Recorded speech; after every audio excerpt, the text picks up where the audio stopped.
امیر اہل سنت سے سوال ہوا کہ گونگے کا نکاح کس طرح ہوگا؟ آپ نے جواب ارشاد فرمایا، گونگے کا نکاح اشارے کے ذریعے ہوگا جبکہ اس کا اشارہ سمجھ میں آتا ہو۔ فتاوی ہندیہ میں ہے، نکاح جس طرح بول کر ہوتا ہے اسی طرح گونگے کے اشارے سے بھی ہو جائے گا جبکہ اس کے اشارے سمجھ میں آتے ہوں۔ پھر سوال ہوا، کیا گونگے ایسوں کے نکاح کے گواہ ہو سکتے ہیں جو بولنے پر قادر ہوں؟ جواب ارشاد فرمایا، فتویٰ ہندیہ میں ہے، گونگے نکاح کے گواہ نہیں ہو سکتے۔ جو گونگا ہوتا ہے وہ بہرا بھی ہوتا ہے۔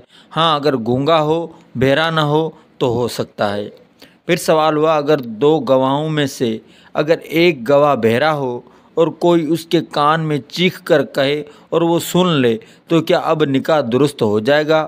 جواب ارشاد فرمایا، اگرچہ ایک ہی گواہ بہرا ہو اور کوئی اس کے کان پر چیخے تو وہ سن لے تب بھی نکاح اس وقت تک درست نہیں ہوگا جب تک کہ دونوں گواہ ایک ساتھ ایجاب و قبول نہ سن لیں۔ فتاوی خانیہ میں ہے، ایک گواہ سنتا ہوا ہے اور ایک بہرا، بہرے نے نہیں سنا اور اس سننے والے یا کسی اور نے چلا کر اس کے کان میں کہا، نکاح نہ ہوا جب تک دونوں گواہ ایک ساتھ عقائد یعنی معاملے کے دونوں فریقین مثلاً دلہا و وکیل یا دلہا اور دلہن سے نہ سنیں۔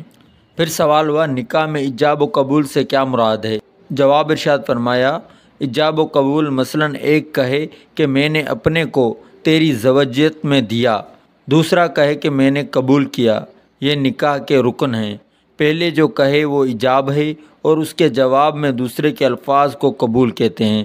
یہ کچھ ضرور نہیں کہ عورت کی طرف سے ایجاب ہو اور مرد کی طرف سے قبول، بلکہ اس کا الٹ بھی ہو سکتا ہے۔ پھر سوال ہوا، اگر عقائد ایجاب و قبول کرنے والے دونوں گونگے ہوں تو کیا گونگے اس نکاح کے گواہ بن سکتے ہیں؟